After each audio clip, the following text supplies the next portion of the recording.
Right, so this is video number 100, so we've got something a bit special today. I bought this from a company called Cool Components, so it's some kind of I2C tester and it looked really interesting, so I thought I would buy one and put it through its paces.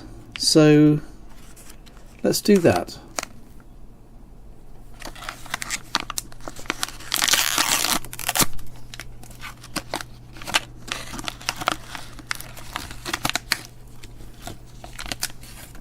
Yeah, I don't normally buy a lot of really expensive things for doing my videos, because there's a lot of really, sort of cheap and fun things that you can buy from various Chinese vendors. And I do rather shy away from some of the more expensive things, but I was really attracted by the look of this, so I splashed out a bit. It was nearly £30, I think. So yeah, so what is it? I mean, it's obviously an I2C tester, so you can plug in devices into here, so I2C sensors and so on, and it's obviously got a display.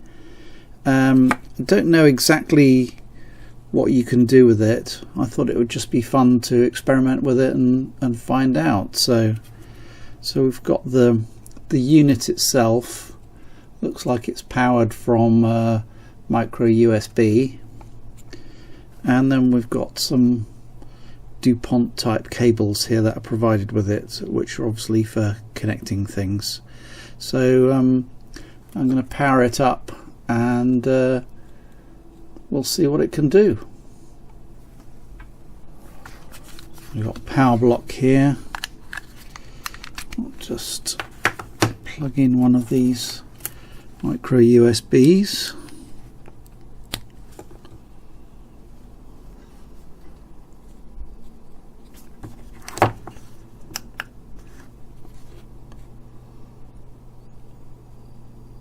It's quite bright in here, but you can see I get it at the right angle so you don't have the reflection in it. You can see there's some hex numbers up on the display now, so it looks like, oh, the power block's gone off. There we go. So we've got the voltage reading at the top, and we've got, what's that, 00 to 77, so this looks like it's the address of the I2C device. Let's just peel that off. Start that up again. I'm going to have to get another power supply here, aren't I? Because this one keeps switching itself off.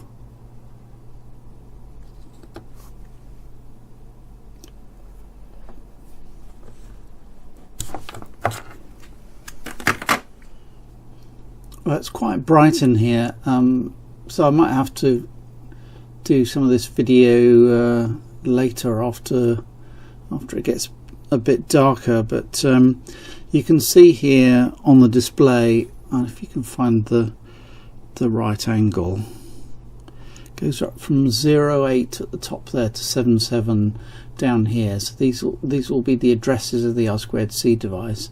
And then on the bottom here you can see SDA and SCL, which are the two control lines on the I2C. So what we could do is I'll find some kind of I2C sensor in my collection and we'll plug it in here and let's see what happens on the display. I've got a couple of things here. So this is an I2C EEPROM, so a reprogrammable memory, which is quite a nice device and quite simple to drive, so I'll have a go with that. And this is the 8591, PCF 8591, which is an analog to digital converter, and this board you can see for sale in various places. It's quite a nice one and well worth having because it has several things built in on it. So you've got an LDR there that can measure light, and there's a thermistor so you can measure temperature, and this one, I think the trimmer pot, I think, is just wired across one of the analog inputs so that you can vary it. but this is a nice little demonstration board if you want to test an A to D stuff using an Arduino or a Raspberry Pi or something. These are well worth it, and you can pull off these jumpers as well and then connect stuff to here, I think. Yes, so the I2c A to D converter, I can connect that into my device as well. So let's plug in this. I'll do this memory first because this is a rather simple device, and you see there are 3 plugs on the side there. I think they're identical, but there's not much in the way of documentation. So you've got ground and VCC, which are the power pins, of course, and then SDA and SCL. So SCL is the control pin that it uses for signaling that something's going to happen, and SDA is the data pin where the data goes back and forth. And due to the nature of I2c, it uses open collector or open drain type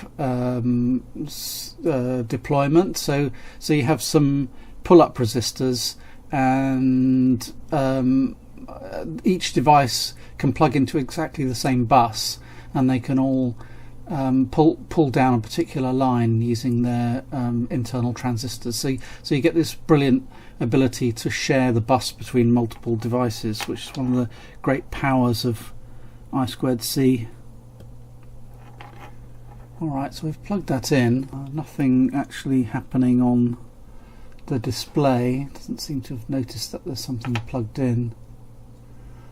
So I wonder if this needs to be actually connected to the PC before it will do anything, because there is a page of instructions about this device where they point to a GitHub repository where they've got some software, and there's also a Windows driver. So perhaps I need to install a driver and plug it into a PC or a Mac before anything can happen. So let me do that. So there we are. I see that says 50 now, so that's lit up in kind of bold. So as soon as I fired up the software on the PC, this obviously started talking to the memory chip, and it's found that the memory chip's on address 50 or 50, because this is hexadecimal, of course. So it's on address 50. So let's plug in the other device as well, see what happens with this one. Let's randomly pick the top one. There we go. You see that lit up 48. So the memory chip is address 48. So what that should mean is that using the I2c software, I should be able to address both of these devices, one at the address 48 and the other at the address 50. So let me switch to the computer and we'll mess about with it. So this is the software that they gave for Windows, and there's also a repository which seems to support also Mac and Linux clients. I might try the Mac in a minute. So as you can see, the 48 and the 50 are in bold here as well. So these are the devices that have been detected. So if I look at the 50, hang on, looking at the display again, it does seem to be flashing. I'm not sure what that means.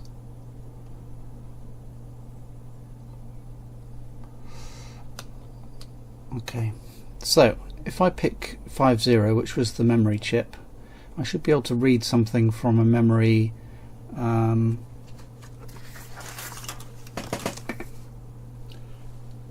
memory location.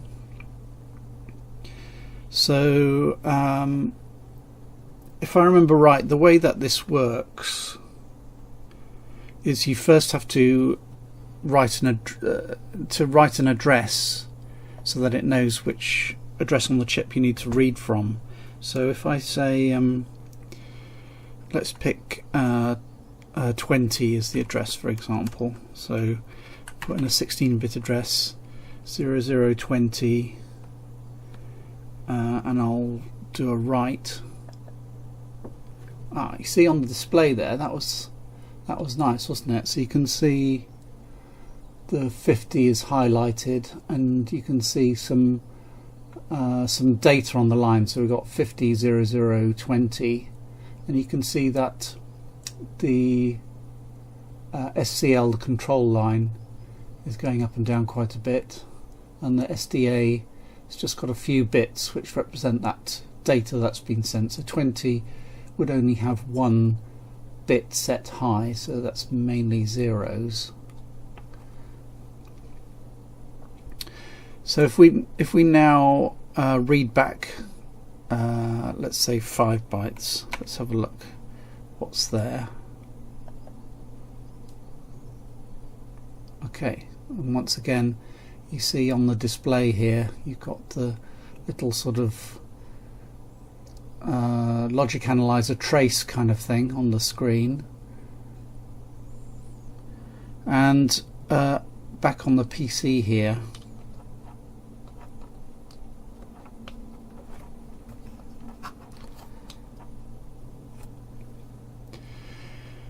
we can see the contents of that memory. So we've got 5 bytes there, and got 3F and 3C in the EEPROM memory. So what I could do is I could try and write a different value into there. So if that's address 20, that would be 21, 22, 23, 24. So let me change address 21. So if I put the address in here, 21, and let's say I'm going to set that to 00. So I'll do a write. Okay, so the stop button is lit up there. What happens if I do a read?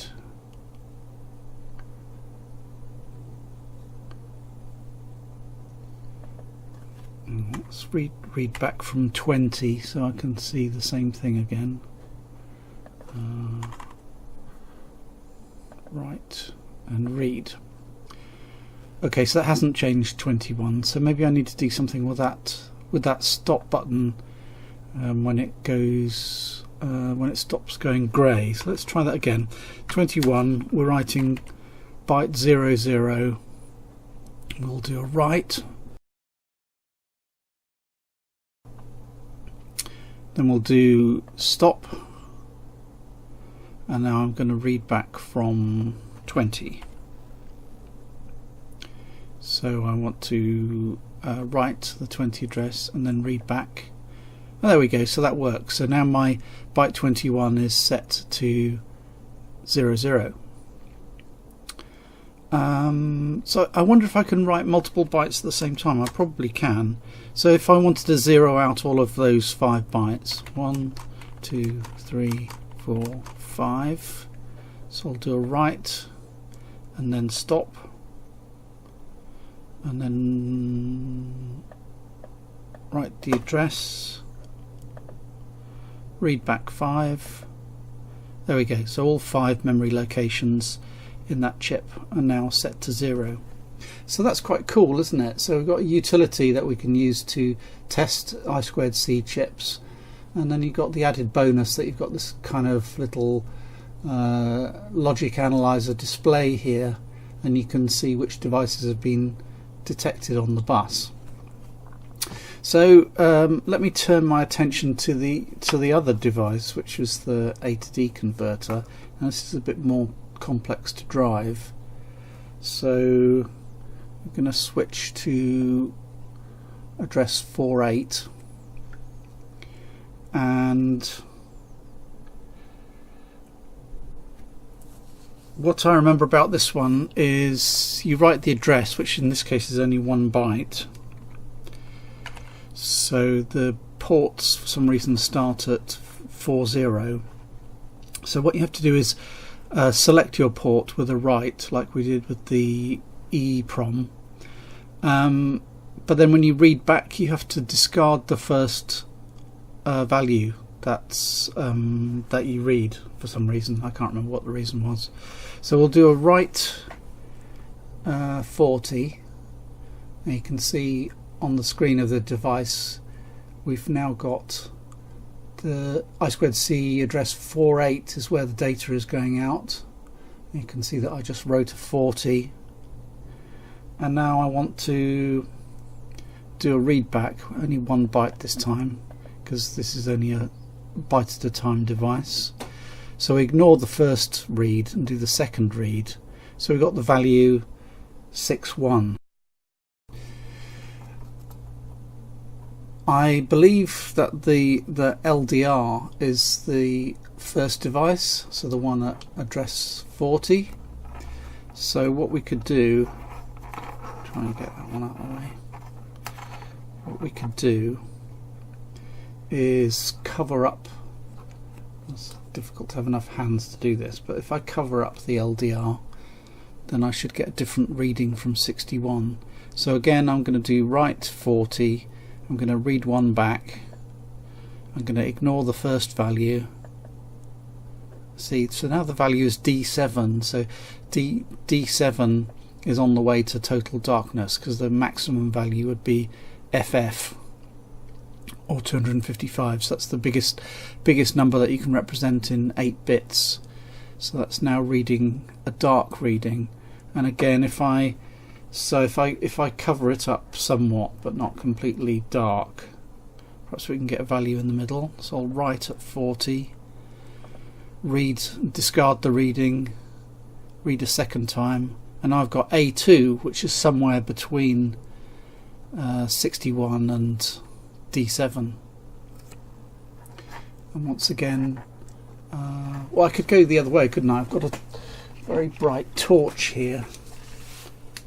So let me put the torch on there, and once again I'm going to write to address 40, read, and read a second time, and now I get 30. So 30 is much less than the number that we started with, 61. So this is brighter than the normal background light reading. And once again, going back to its, the ambient light falling on it, we should get something similar to the original reading. We've got 5 7s. That's slightly lower than the 6 1 where we started. So that's working, and it's quite nice to have this kind of reassuring display, really. The other device on here is the thermistor, which I think is on port 41, so we could try that as well. So if we write to port 41, and we'll read and read again, and we can see on the display the D7 came back, so that's reading D7. Now I wonder if I put my finger on it and try and warm up the thermistor, if I can get a different value out of it. So we'll write 41, read back, read again, and that time we've got D3. So I mean, the thermistor's not a particularly fast reacting device, so it might take some time with me warming it up before I get a really different reading. So write, read. It's gone down slightly, hasn't it? So there we are. That's that's the basics of this device. In the app here, we also have this monitor mode, which implies that you can just kind of use it passively and watch the traffic go by. But I won't try that today. That would I'd need something else on here as the active component, like the Raspberry Pi or the Arduino, and I can set that up on a different occasion. Okay, so I'm going to go and have a look at the software, see what else is there. Perhaps run the software on the Mac and see what that looks like.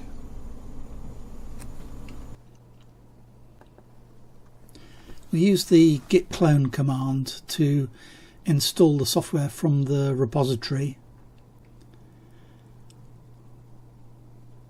So this pulls down the i2cdriver and puts it in a directory for us. And if we go into the C directory here, we'll find the source code for the driver itself, and we need to run make, which is going to build the Mac version or the Linux version, whichever really. So this builds a new command called i2ccl, so i2c command line basically.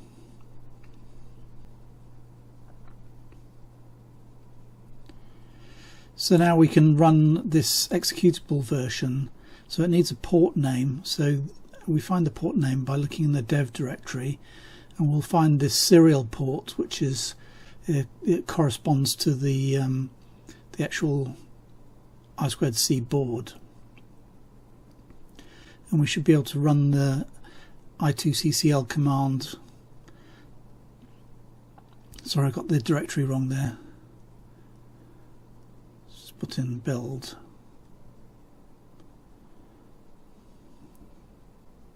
Okay, so the I command interrogates the board, and it shows us some things about it, like the voltage, temperature, and so on. And we can also run the D command, which does a port scan. So there we go. You can see that there's just one device, 48, is on the bus at the moment. And if I plug in the other,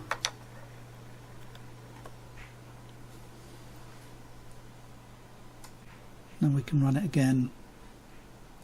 And now you can see both devices are visible in the port scan. So this is just a command line version of the GUI that we saw on Windows earlier. Now if I put in an illegal command, if I put in Q, we get this little help screen which shows the valid commands. So we've seen I and D already, but you can see there's also one to write bytes to the i2c device, and there's another to read them back.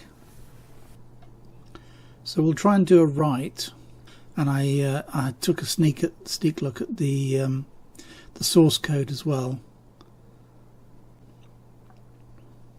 So if we write to hexadecimal port 48, we're going to write the value 40, which, if you remember, was the first address on the A to D board. And we do P to stop,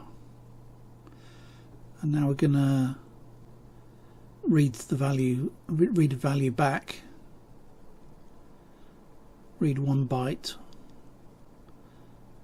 and discard it, and then we read again. So that 0x5c is the actual value from the LDR.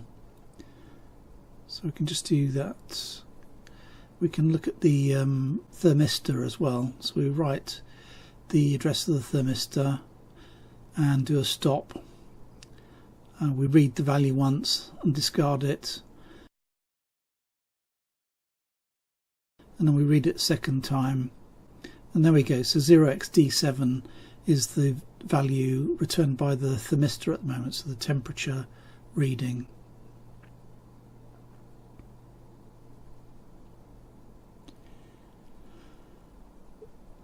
We can also look at the 0x50, so the EEPROM.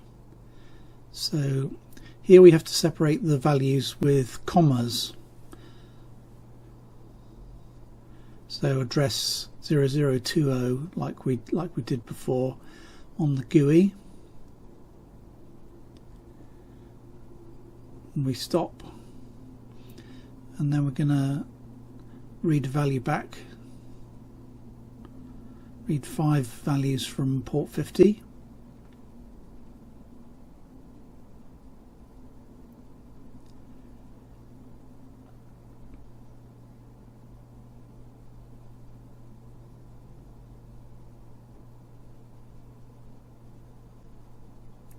And you remember these are the values that we had earlier on the GUI. If I wanted to change that second value again, let's change it to 66.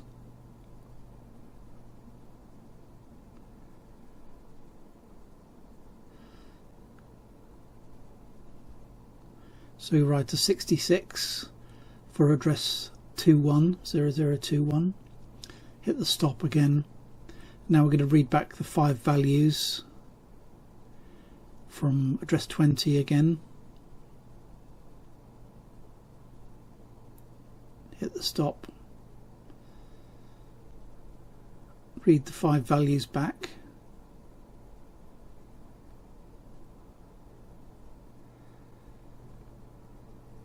There we go. So we've got AA in the first position, we've got 66 in the second position. So that write to the EEPROM was successful. Now there is a GUI version of this utility for the Mac. So if we have a look in the in the samples directory. So the i2c GUI .py, so that's a Python program.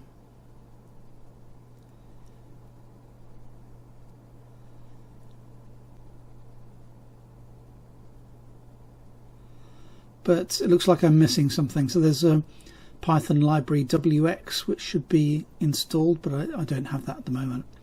So I won't pursue that now. Perhaps I can do that in a later video instead.